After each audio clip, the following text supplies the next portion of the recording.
histoire de Porrentruy, une histoire de Porrentruy, une histoire de Porrentruy. Tu veux quelle histoire de Porrentruy? La princesse Christine. Bon, je te raconte, Erika, l'histoire de la princesse Christine. Elle était la princesse, la fille du roi de Pologne. Oh, c'est important ça. Exactement. Et toutes les sœurs de la princesse Christine ont fait des grands mariages, ont été reines. Une a été reine d'Espagne. Une autre s'est mariée avec le dauphin de France, le fils de Louis XV. Oh, alors il a été roi? Non, parce que il est mort malheureusement avant son père. Oh. Et la princesse Christine, elle est reine? Mais non, elle n'a pas pu se marier parce qu'elle avait une malformation au pied et elle souffrait d'obésité. Et à cette époque-là, on ne pouvait pas faire de mariage. Oh.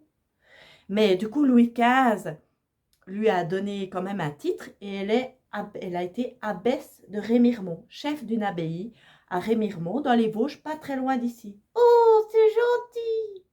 Et oui, mais on est loin de l'histoire de Porrentruy. Et mais non, parce que la princesse Christine est venue 2 fois en vacances au château de Porrentruy en 1777 et en 1779.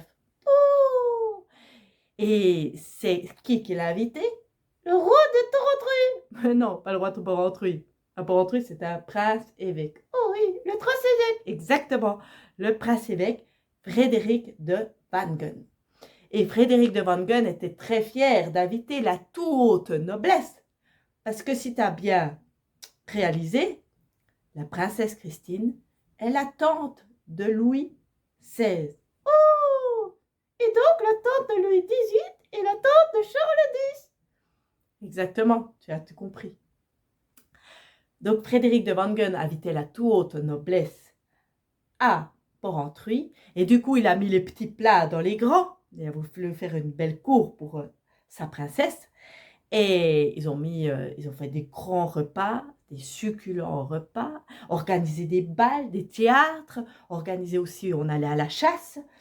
Et on dit qu'en 10 jours de séjour de la princesse Christine à la cour du château de Porrentruy, on a plus dépensé qu'en une année. Oh!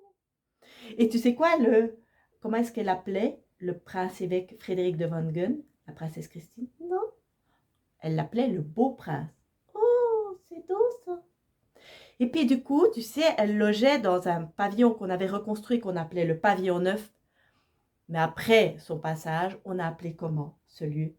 Le tasillon de la princesse Christine. Exactement, le pavillon de la princesse Christine.